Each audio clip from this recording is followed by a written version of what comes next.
tidak patutlah.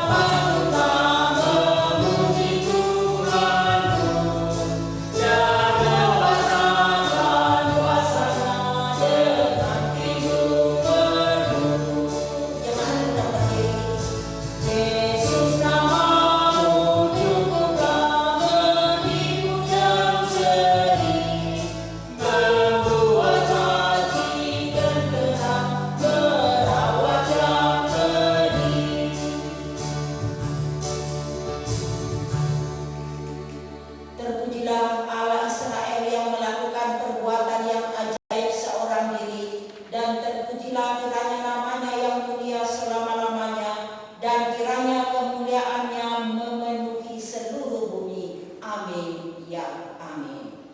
Pertolongan kepada kita adalah di dalam nama Allah yang menjadikan langit dan bumi. Turunlah kiranya atas kita sekalian anugerah dan damai sejahtera dari Allah Bapa, Anak, dan Roh Kudus. Amin. Mari kita mengaku dosa kita di hadapan Tuhan. Bapa kami yang di sorga, dengan kasih-Mu Engkau telah menjadikan kami, dan dengan kasih-Mu Engkau telah menjaga kami, dan dengan kasih-Mu Engkau juga hendak menjadikan kami sempurna. Dengan rendah hati kami mengaku bahwa kami tidak mengasihi-Mu dengan segenap hati, jiwa, akal, budi, dan kekuatan kami. Kami juga tidak mengasihi sesama kami manusia sebagaimana Kristus telah mengasihi kami. Memang Engkau di dalam kami, tetapi nafsu kami telah membuat kami lupa akan kehendak-Mu. Ampunilah kami Bapa, dan tolonglah kami agar kami bertobat dari dosa-dosa kami dan dari hidup kami yang salah itu. Pimpinlah kami dengan Roh-Mu agar kami dapat berlaku seperti yang Kau kehendaki, sehingga kami dapat masuk ke dalam kemuliaan ciptaan-Mu yang sempurna demi Yesus Kristus Tuhan kami. Nas pengakuan dosa pada pagi hari ini diambil dalam Roma 6 ayat yang ke-23. Sebab upah dosa ialah maut, tetapi kasih karunia Allah ialah hidup yang kekal dalam Kristus Yesus Tuhan kita. Amin. Kita masih berdiri dan mari kita bersama-sama mengaku pengakuan iman kita di hadapan Tuhan. Iman rasuli kita mengucapkan bersama-sama.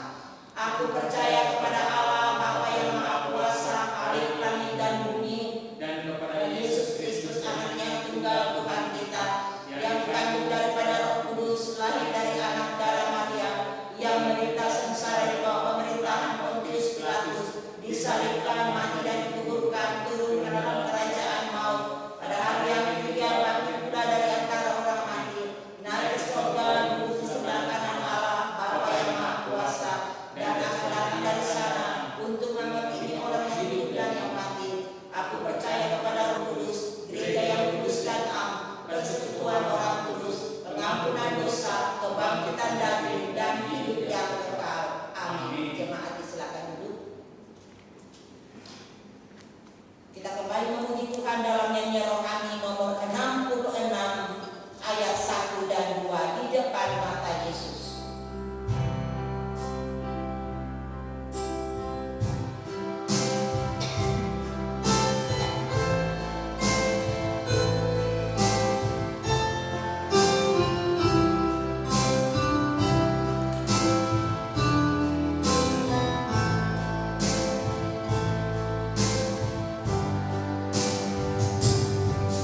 Di depan mata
Tuhan dan ayat yang terakhir kita baca bersama-sama. Aman dalam tangan Tuhan untuk pemimpin biduan Mazmur Daud. Padamu Tuhan aku berlindung, janganlah sekali-kali aku mendapat malu. Luputkanlah aku oleh karena keadilan-Mu. Sendengkanlah telingamu kepadaku, bersegeralah melepaskan aku.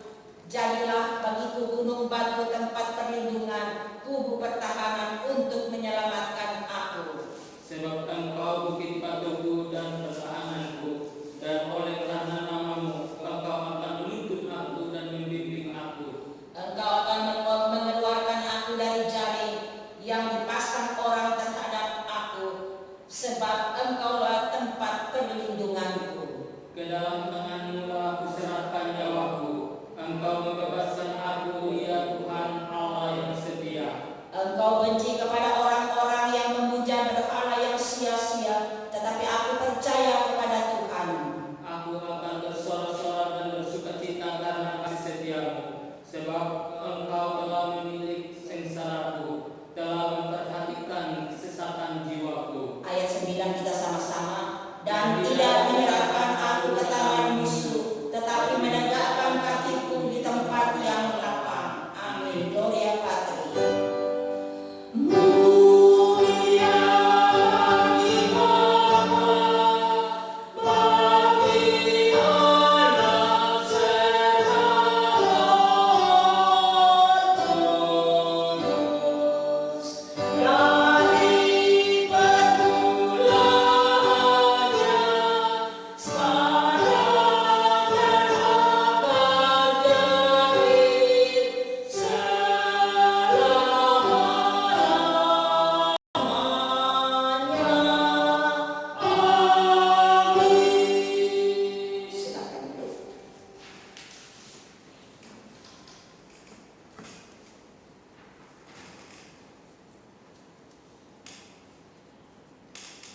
Kita akan memberikan korban persembahan. Amsal pasal 3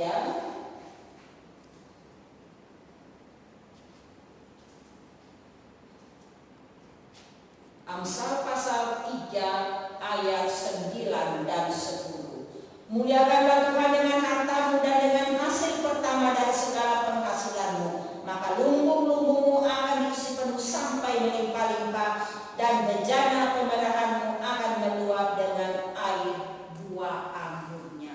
Kita akan berikan korban syukur kita kepada Tuhan, dan kepada jemaat yang ada di rumah juga memberikan persembahan kepada Tuhan. Kita angkat pujian kita, nyanyian rohani metodis, Tuhan ambil hidupku.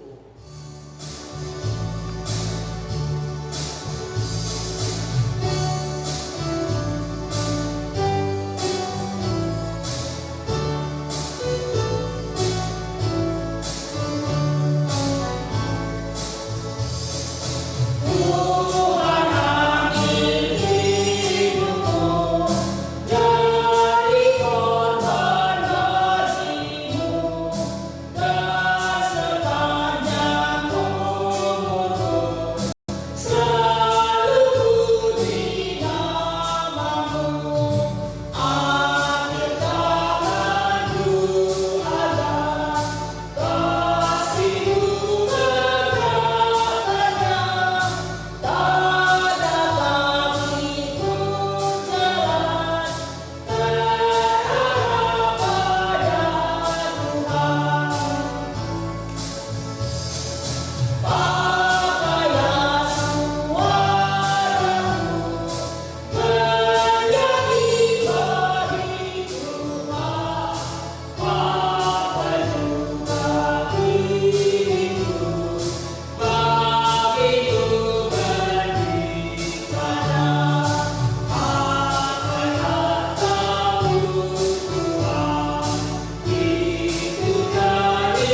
Segala berkat yang kami boleh nikmati sampai saat ini kami rasakan bahwa itu semua bersumber daripada Allah. Maka layak dan patutlah jika kami boleh datang membawa akan korban syukur kami berupa persembahan di dalam tangan-Mu, baik persembahan sukarela, persembahan persepuluhan, terlebih di tengah-tengah saat ini. Biarlah Engkau kuduskan persembahan daripada jemaat-Mu, baik yang ada di rumah maupun yang di sini. Biarlah dipergunakan bagi kemuliaan Tuhan lewat pekerjaan pelayanan untuk memperluas kerajaan Allah di tengah-tengah gereja-Mu. Terima kasih Bapa, dalam nama Tuhan Yesus mohon Tuhan memberkati.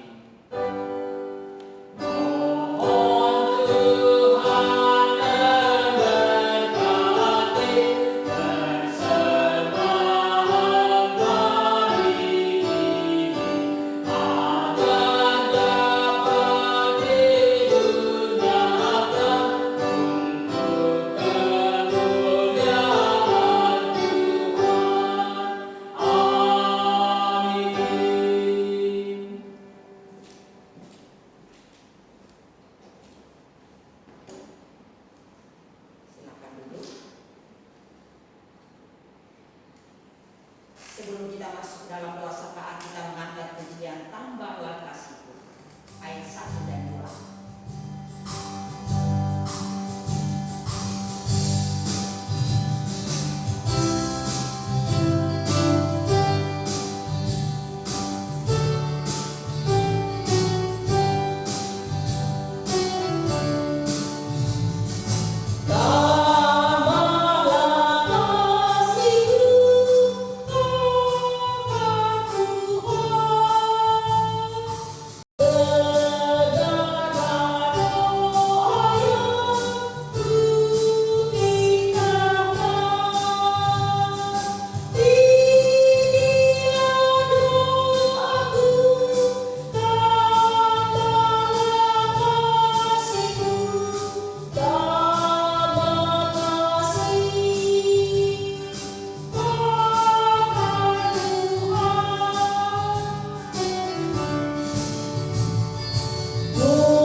Bapa yang menciptakan langit dan bumi, laut segala isinya, yang memberikan kepada kami akan pengharapan, yang memberikan kepada kami akan kekuatan dan kesehatan, sehingga pada hari ini kami boleh ada dengan berkat yang daripada Tuhan.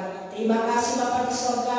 Pada saat ini Tuhan, hamba datang berdoa untuk hamba-hambamu yang melayani Engkau, dimanapun hambamu melayani pada hari ini Tuhan, di dalam rumahmu Tuhan yang kudus, di dalam gerejamu Tuhan, dan didengarkan oleh jemaatmu Tuhan, di rumah mereka masing-masing. Tuhan berkati mereka, Tuhan memberikan kekuatan dan kesehatan, sehingga hambamu dan jemaat sama-sama Tuhan memperoleh berkat firman-Mu yang daripada Engkau sendiri. Terima kasih Bapa di sorga. Hamba juga berdoa Tuhan pada pagi hari ini untuk gerejamu Tuhan, Engkau berkati. Biarlah gerejamu menjadi saksi di tengah-tengah dunia ini, sehingga gerejamu membawa kabar baik kepada setiap umatmu yang masih ada di pedesaan Tuhan, yang masih ada Tuhan Yesus di tempat yang belum mendapat Injil Tuhan Yesus. Biarlah tangan Tuhan menolong menyertai Tuhan Yesus, hamba-hambamu yang memberitakan kebenaran firman-Mu.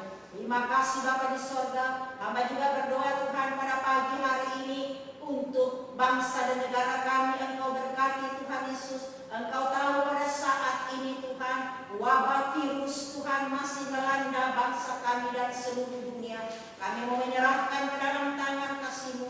Biarlah tangan Tuhan sendiri menghentikan, menghalau akan wabah virus ini. Karena kami percaya Tuhan bahwa Engkau adalah Allah kami, Allah yang Maha Kuasa, Allah yang dapat melakukan Tuhan perkara-perkara yang ada di muka bumi ini. Terima kasih Bapa di sorga, hamba datang berdoa Tuhan untuk semua umat-Mu di seluruh dunia Tuhan. Biarlah Tuhan menolong mereka Tuhan, supaya mereka juga Tuhan ada di dalam penyertaan Tuhan. Mereka tidak dihantui ketakutan dengan virus yang melanda akan seluruh dunia ini. Tapi mereka mau Tuhan Yesus hanya bersandar kepada Engkau Tuhan, yang adalah pemilik hidup kami Tuhan. Terima kasih Bapa di sorga. Hamba juga berdoa Tuhan pada pagi hari ini Tuhan. Bersyukur Tuhan untuk anugerah dan kasih sayang Tuhan. Berkati jemaat-Mu Tuhan, dimanapun mereka berada. Tangan Tuhan menolong menyertai mereka, memberikan mereka kekuatan, memberi mereka penghiburan, dan memberi mereka kekuatan Tuhan. Di saat wabah virus pada saat ini, mungkin mereka ada di dalam kelaparan Tuhan, menangis Tuhan, tetapi di mana umat-Mu, di mana Tuhan Yesus mereka Tuhan, dan di mana orang-orang yang bisa memberi tapi mereka tidak memberi, karena mereka juga Tuhan Yesus tidak tahu memberi, tidak tahu memberikan kasih kepada anak-anak-Mu yang ada di dalam ketidakmampuan pada saat ini. Terima kasih Tuhan. Kami serahkan ibadah kami pada pagi hari ini ke dalam tangan kasih-Mu. Biarlah tangan Tuhan menolong menyertai kami, memberkati umat-Mu sekarang yang ada di dalam ketidakberdayaan, tapi Tuhan datang memberikan pertolongan kepada mereka. Terima kasih untuk Ibu Simbolon yang Tuhan sudah menolong sehingga dia sudah melahirkan Tuhan dengan selamat, tidak kekurangan suatu apapun. Terima kasih untuk kita juga yang sudah melahirkan. Tuhan sudah menolong, menyertai, memberkati bayi dan anak Tuhan Yesus dalam keadaan sehat. Kami tahu Tuhan Yesus bahwa ada yang pergi dan ada yang datang. Itulah Tuhan yang kami akan hadapi di dalam kehidupan kami. Kami percaya Tuhan bahwa Tuhan Yesus memberikan penghiburan kepada setiap umat-Mu yang juga ada dalam keadaan duka. Terima kasih Tuhan, terpujilah nama-Mu. Kami sudah berdoa bersyukur kepada Bapa di sorga. Haleluya, amin. Sebelum kita mendengarkan firman Tuhan, kita mengangkat pujian Batu Penjuru Gereja.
Kami boleh datang bersama-sama bersekutu untuk memuji memuliakan nama-Mu ya Tuhan.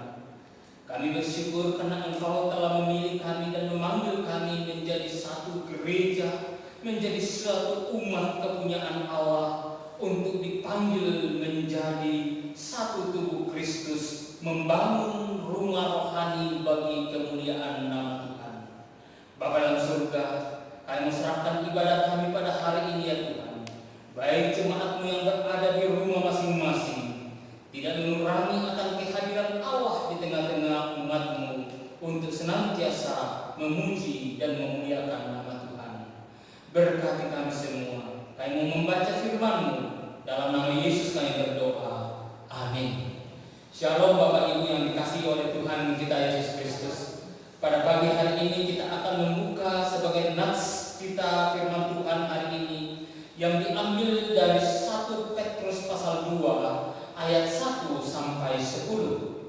1 Petrus 2 ayat 1 sampai 10 demikian firman Tuhan.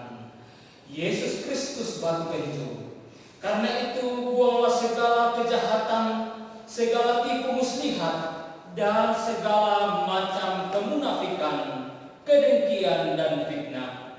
Dan jadilah sama seperti bayi yang baru lahir, yang selalu ingin akan air susu yang murni dan yang rohani, supaya olehnya kamu bertumbuh dan beroleh keselamatan.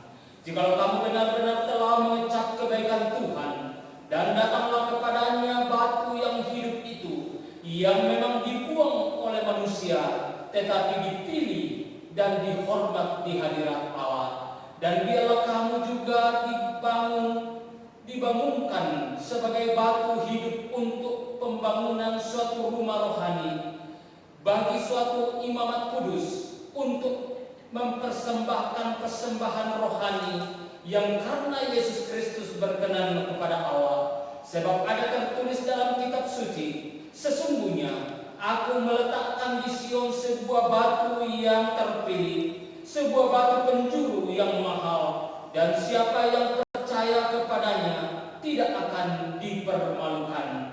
Karena itu bagi kamu yang percaya, ia mahal, tetapi bagi mereka yang tidak percaya, batu yang telah dibuang oleh tukang-tukang bangunan telah menjadi batu penjuru, juga telah menjadi batu sentuhan dan suatu batu sandungan. Mereka tersandung padanya karena mereka tidak taat kepada firman Allah, dan untuk itu mereka juga telah disediakan. Tetapi kamulah bangsa yang terpilih, imamat yang kerajaan, bangsa yang kudus, umat kepunyaan Allah sendiri, supaya kamu memberitakan perbuatan-perbuatan yang besar dari Dia yang telah memanggil kamu keluar daripada kegelapan kepada terang-Nya yang ajaib. Kamu yang dahulu bukan umat Allah, tetapi yang sekarang telah menjadi umat-Nya, yang dahulu tidak dikasihani, tetapi sekarang telah beroleh belas kasihan. Amin. Sedemikian jauh pembacaan firman Tuhan. Berbahagialah kita yang membaca dan merenungkan akan kebenaran firman Tuhan. Bapak Ibu yang dikasihi oleh Tuhan kita Yesus Kristus, tema kita pada pagi hari ini adalah menjadi batu hidup.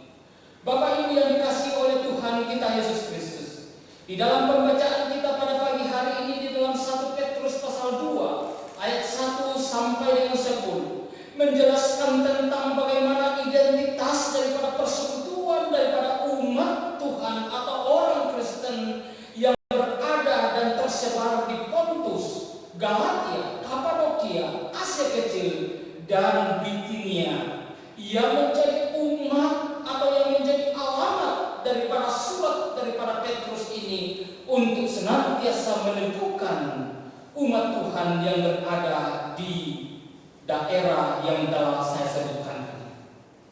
Bapak Ibu yang dikasihi oleh Tuhan kita Yesus Kristus, gambaran yang dipakai untuk mengungkapkan tentang identitas daripada persekutuan daripada gereja mula-mula pada saat itu adalah sebagai rumah rohani, sebuah bangunan. Di dalam identitas persekutuan orang-orang percaya yang bersekutu itu, pertama-tama Kristus disebut sebagai suatu batu hidup dalam ayat 4. Sebagaimana batu yang hidup, Kristus adalah pusat dan pusat keselamatan daripada umat manusia, dan melalui salib dan kebangkitannya itu kita dipilih sebagai batu-batu hidup. Setiap orang yang datang kepada Kristus, yang telah mengecap daripada kebaikan Tuhan itu, akan menerima satu tugas, yaitu Dia akan membiarkan kamu untuk dipergunakan sebagai batu hidup untuk pembangunan satu rumah rohani bagi suatu imamat kudus, untuk mempersembahkan persembahan rohani yang karena Kristus berkenan kepada Allah dalam ayat ini. Gereja sebagai suatu persekutuan iman adalah suatu rumah rohani yang dibangun oleh Allah itu sendiri, dan untuk itulah Ia memanggil orang-orang percaya sebagai batu-batu hidup yang dibangun itu di dalam persekutuan rohani. Bapak Ibu yang dikasihi oleh Tuhan kita Yesus Kristus, pelaku utama daripada pembangunan itu adalah dalam satu persekutuan adalah Allah sendiri. Jadi Allah yang membangun rumah rohani, yaitu gerejanya, di mana Kristus sebagai dasar utama daripada pembangunan daripada rumah rohani atau gereja Tuhan. Bapak Ibu yang dikasihi oleh Tuhan kita Yesus Kristus, itulah sebabnya Yesus juga berkata bahwa di rumah Bapakku banyak tempat.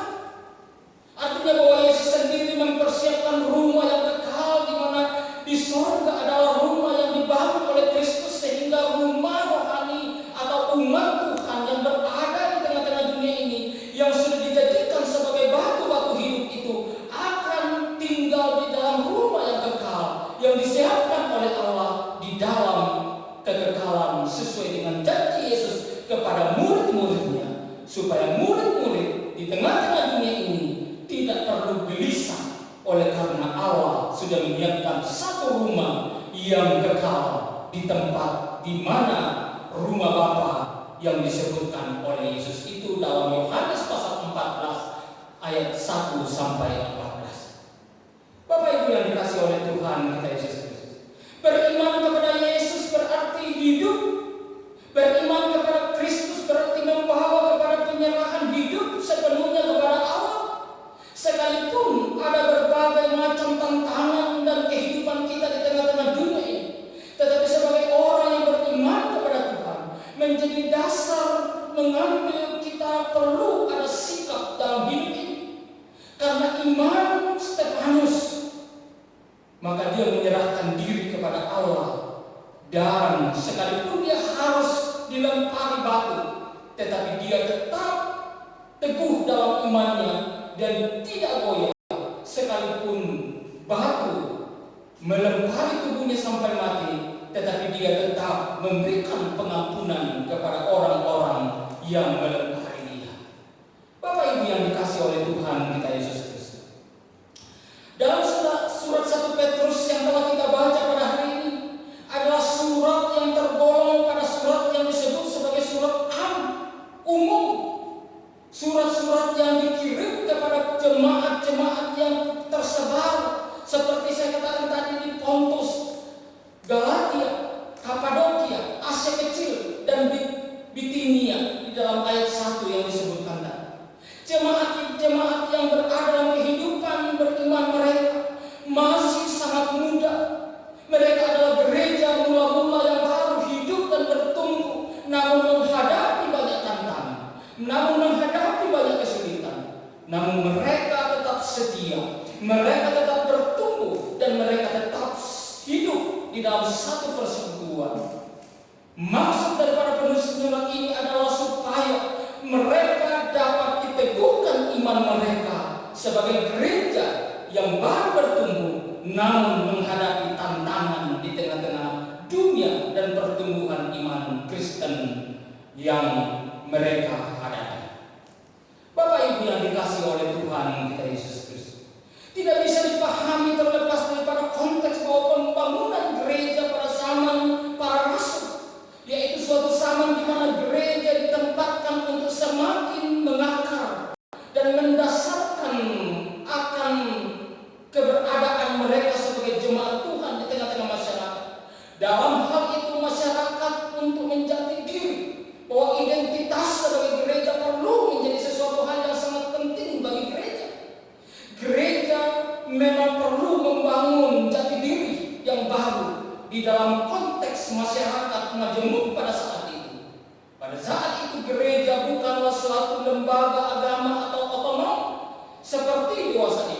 melainkan suatu organisasi sosial yang mencoba tampil dengan warna yang berbeda dengan dunia di sekitarnya.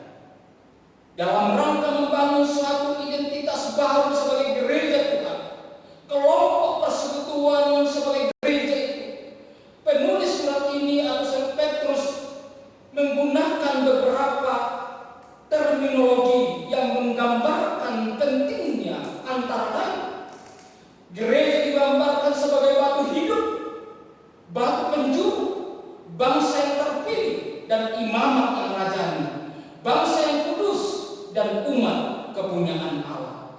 Dari terminologi ini menjadikan bahwa batu hidup menunjukkan kepada suatu gereja yang adalah kaum marginal, walaupun terpinggirkan, tetapi yang telah diperbaharui, memiliki suatu identitas yang sungguh berbeda di tengah-tengah dunia ini sebagai satu tubuh Kristus.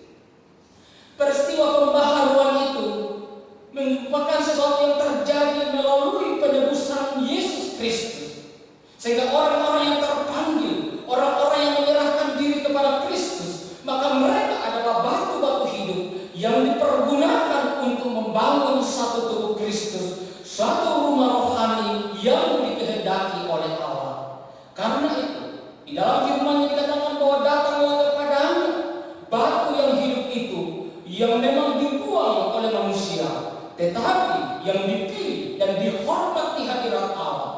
Dan biarlah kamu juga dipergunakan sebagai batu hidup untuk pembangunan rumah rohani. Jelas di sini bahwa Rasul Petrus menegaskan kepada jemaat-jemaat di Kapadokia dan seterusnya yang menerima surat ini bahwa mereka akan dipergunakan sebagai suatu bangunan rohani untuk pembangunan tubuh Kristus. Hal ini menggambarkan bahwa memang gereja pada masa itu adalah kaum marginal yang dimarginalisasi oleh masyarakat atau disingkirkan oleh masyarakat. Gereja diminta supaya mereka tetap bersedia dipergunakan sebagai batu hidup, suatu bangunan, suatu rumah rohani bagi satu imamat kudus dalam ayat 5. Diterjemahkan sebagai suatu yang bahasa aslinya bahwa biarlah kamu juga menjadi batu-batu hidup yang dibangun menjadi sebuah rumah rohani bagi suatu imamat yang kudus. Kata kerja dibangun berarti bukan manusia yang membangun, tetapi Allah. Artinya bahwa gereja itu dibangun bukan manusia membentuk satu persekutuan sehingga terjadi gereja, tetapi gereja itu adalah suatu dibangun oleh Kristus sendiri, oleh Allah sendiri. Jadi tidak ada seorang pun yang menjadi suatu penguasa tunggal daripada gereja itu, karena gereja itu adalah milik daripada Kristus sendiri. Bapak Ibu yang dikasihi oleh Tuhan kita Yesus Kristus, kata kerja dibangun berarti bukan manusia yang membangunnya, tetapi Allah. Dengan kata lain, rumah yang dibangun itu bukan buatan tangan manusia, tetapi Allah. Rumah yang dimaksud ialah jemaat atau gereja itu sendiri. Simbol ini menggambarkan satu batu-batu yang dahulu terpisah-pisah, tetapi kini dibuang secara erat, dipersatukan dan disambung menjadi satu persekutuan yang hidup. Bapak Ibu yang dikasihi oleh Tuhan Yesus, khususnya kita jemaat kita, saat ini kita sedang membangun.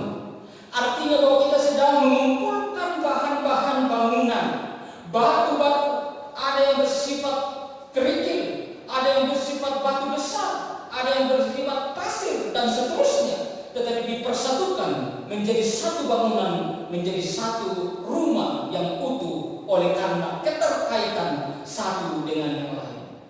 Ini mau menekankan hakikat gereja sebagai satu persekutuan yang erat dan berkenan kepada Allah. Persekutuan ini menerima jabatan imam-imam yang kudus. Menurut Petrus bahwa seluruh umat Tuhan menjadi imam-imam yang kudus. Hak istimewa ini dikaruniakan kepada semua orang yang datang dan menyambut serta menerima Kristus sebagai Tuhan dan Juru Selamat di dalam hidupnya. Kalau di dalam perjanjian lama bahwa imam-imam itu adalah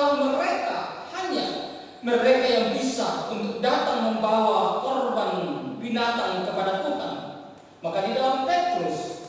Surat Petrus kita baca tadi bahwa Tuhan memilih kita, menyambut kita sebagai satu tubuh, semua umat Tuhan menjadi satu persembahan rohani yang berkenan kepada Allah.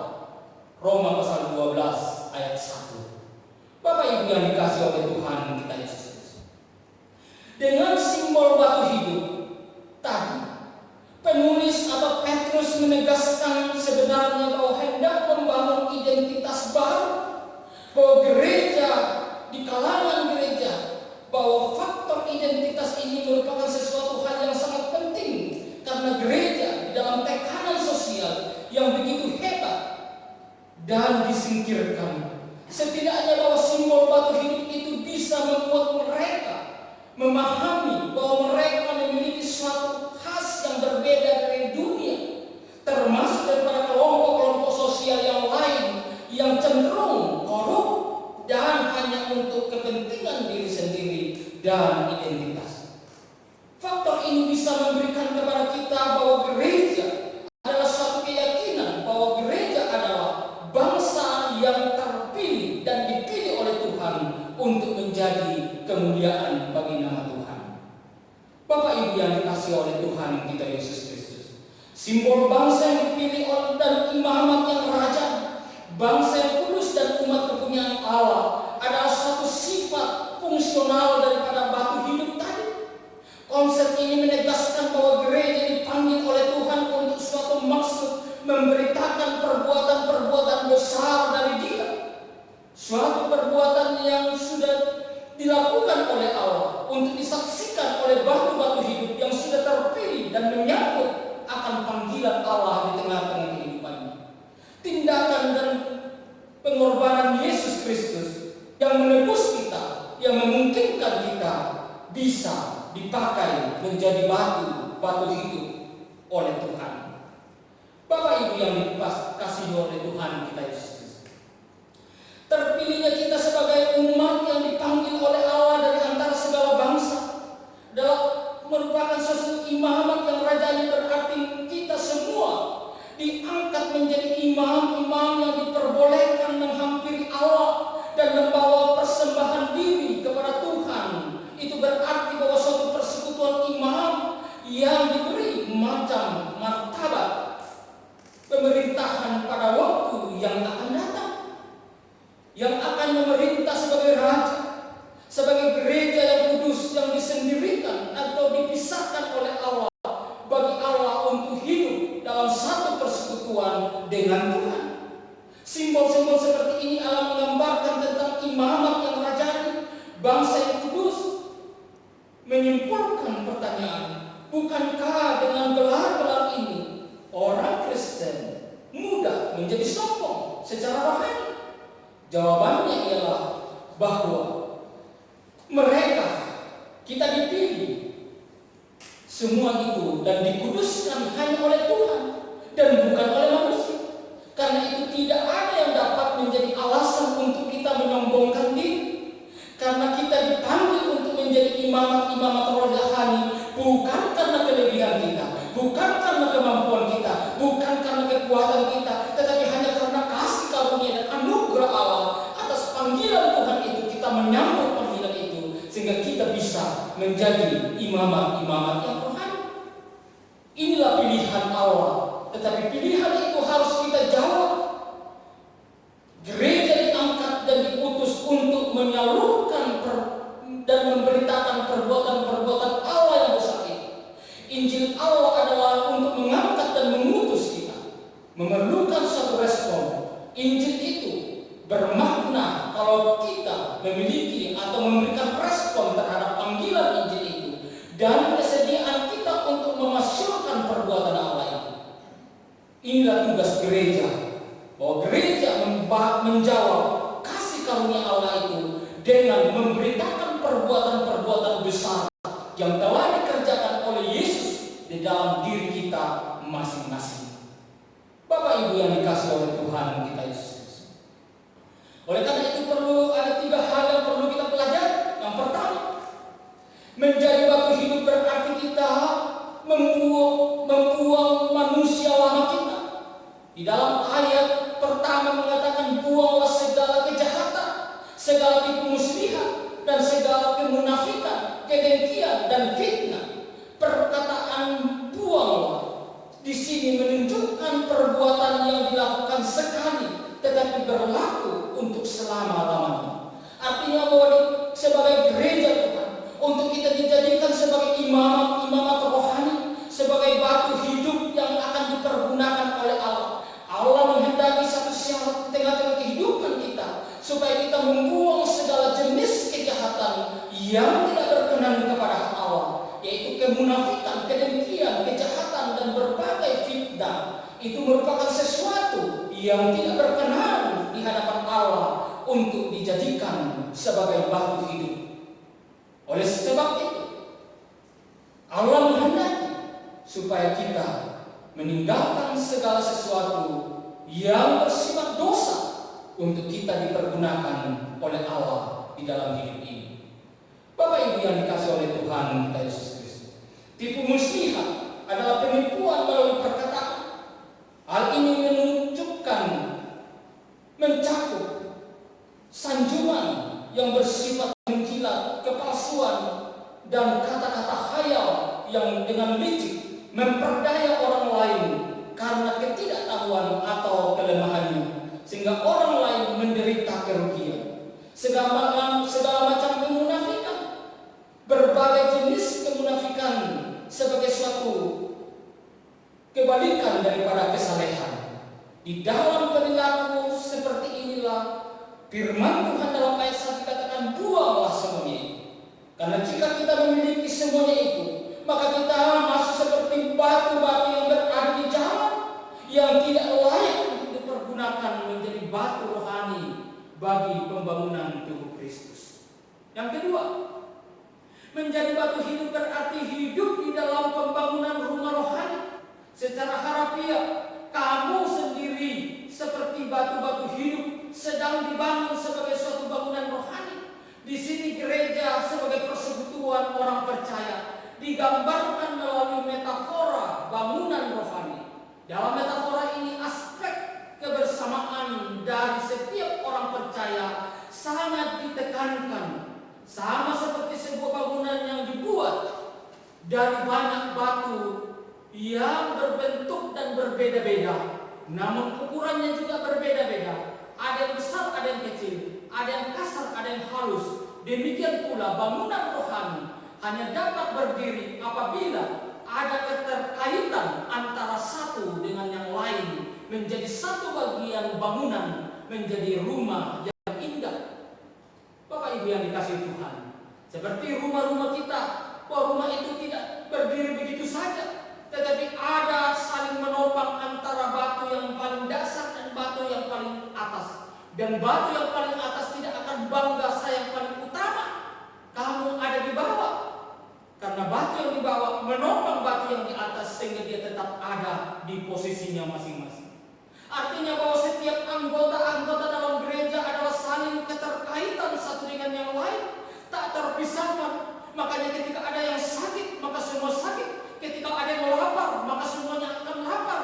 Ketika ada yang sedih, maka semua akan sedih. Ketika ada yang gembira, maka semua akan bergembira. Itulah gereja.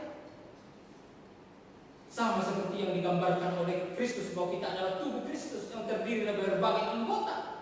Tetapi ketika satu sakit, semua akan menderita. Bapak Ibu yang dikasihi oleh Tuhan kita Yesus Kristus. Jadi batu hidup adalah satu kesatuan yang tak terpisahkan satu dengan yang lain. Orang kaya, orang miskin, semua mempunyai peran dalam gereja yang tidak bisa terpisah satu dengan yang lain. Oleh karena itu tidak ada satupun menjadi pemilik utama dan pengambil keputusan utama dalam gereja. Karena gereja itu adalah milik Kristus, dan Kristuslah yang membangun gereja itu. Kita hanyalah batu-batu yang hidup, yang diberikan kehidupan oleh Kristus lewat karyanya di atas kayu salib, sehingga kita dipergunakan menjadi batu rohani bagi kemuliaan nama Tuhan. Yang ketiga, menjadi batu hidup berarti beriman kepada Yesus. Dalam ayat 4 bunyinya, datanglah kepadanya batu yang hidup itu, yang memang dibuang oleh manusia, tetapi yang dipilih dan dihormat di hadirat Allah. Sesuai konteksnya, bahwa ayat ini menegaskan kerinduan dan yang besar terhadap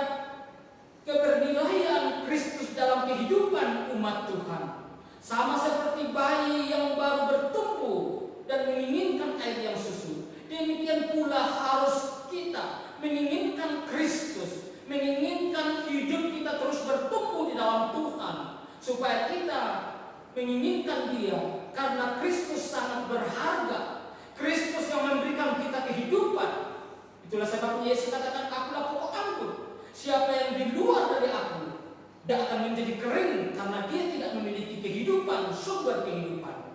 Kristus adalah sumber kehidupan gereja. Ketika gereja bergantung kepada Kristus, maka gereja itu akan tetap hidup. Ketika gereja itu melepaskan diri daripada Kristus, maka gereja itu akan mati dan tidak berguna. Bapak Ibu yang dikasihi Tuhan, Dialah batu pilihan dan Dialah batu yang berharga di mata Allah bagi kita. Kristus, supaya kita menjadi batu yang hidup, datang kepada Kristus, menerima anugerah keselamatan daripada Kristus, dan biarlah kita terus bertumbuh di dalam Kristus agar gereja tetap hidup dan gereja bisa dipakai menjadi batu hidup dan berharga di mata Tuhan. Bapak Ibu yang dikasihi oleh Tuhan kita Yesus Kristus, batu yang hidup yang memberikan kehidupan kepada kita itu adalah Yesus. Sebuah rumah rohani yang sangat bergantung kepada batu penjuru, di mana Yesus adalah batu penjuru. Oleh karena itu, kita tidak mampu dan tidak bisa melepaskan diri daripada Kristus. Jadi, Kristus bukanlah sembarangan batu. Tidak peduli berapa banyak batu yang dibangun dan dipergunakan di dalam membangun sebuah rumah, tetapi tanpa Kristus, semuanya akan sia-sia dan percuma. Oleh karena itu, jadilah batu hidup. Buanglah segala sesuatu yang tidak melayakkan kita menjadi batu yang tidak berkenan di hadapan Allah. Amin. Mari kita berdoa.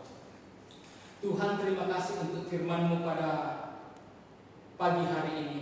Kami bersyukur ya Tuhan, oleh karena kami boleh dipilih oleh Tuhan menjadi batu-batu yang hidup, yang dipergunakan oleh Allah menjadi satu rumah rohani.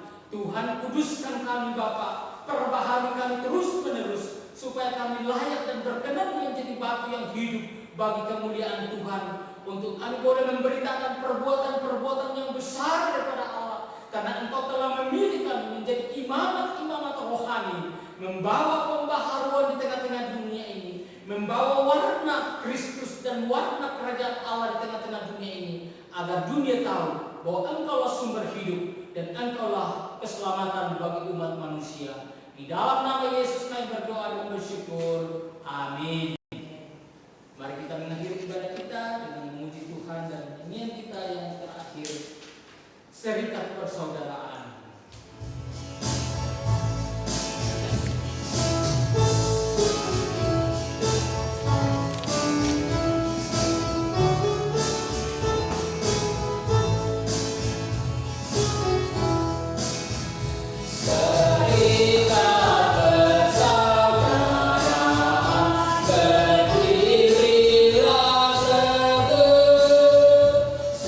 Sempurna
Berikanlah kami pada hari ini makanan kami nasi cukupnya, dan ampunilah kami akan kesalahan kami, seperti kami juga mengampuni orang yang bersalah kepada kami. Dan jangan membawa kami dalam pencobaan, tapi lepaskan kami dari jahat. Karena Engkau yang punya kerajaan dan kuasa dan kemuliaan sampai selama-lamanya.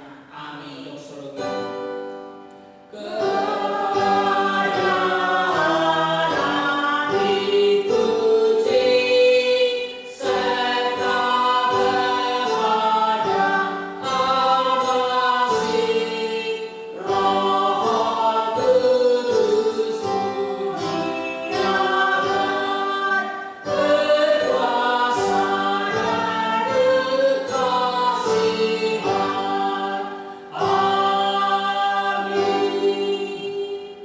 Jemaat yang dikasih Tuhan, arahkanlah hatimu, pulanglah, terimalah berkat Tuhan. Anugerah Tuhan kita Yesus Kristus, kasih sayang Allah Bapa, dan persekutuan dengan Roh Kudus, itulah yang menyertai dan memberkati kamu saat ini, besok, sampai selama-lamanya. Amin.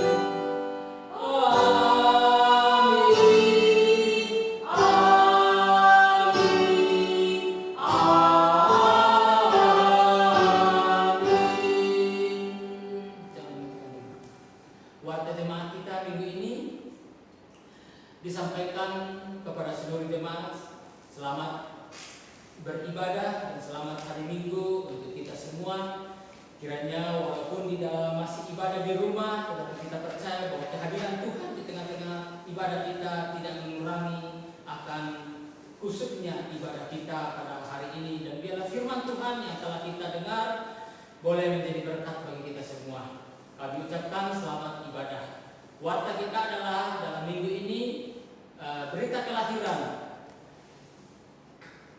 keluarga Asimbolon dengan Nyonya Boru Nainggolan telah dikaruniai anak yang ketiga dan telah lahir pada tanggal 7 Mei 2020 di Rumah Sakit Permata. Kita doakan supaya ibu dan bayi tetap dipelihara, diberikan kesehatan oleh Tuhan. Berita kelahiran yang kedua, telah lahir seorang anak pertama di keluarga Tata dan Vita yang pada tanggal 8 telah dikaruniai seorang bayi putri pertama dalam rumah tangga mereka. Kita berdoa supaya mereka tetap ada dalam kasih dan pemeliharaan Tuhan untuk membesarkan bayinya. Berita duka cita telah dipanggil oleh Bapa di surga pada tanggal 8, yaitu Ibu Ita di Rumah Sakit Hermina Tambun, Bekasi. Kiranya Didit dan Vita dan Tata tetap tabah dan Tuhan menghiburkan. Dia sudah kembali ke rumah Bapa dan dia sudah bahagia lepas daripada penderitaannya. Biarlah keluarga senantiasa diberikan kekuatan dan jemaat ini mendukung dalam doa supaya tetap hidup dalam takut akan Tuhan. Demikian warta kita, dan untuk warta keuangan akan disampaikan oleh bendahara lewat WA kita masing-masing. Tuhan memberkati.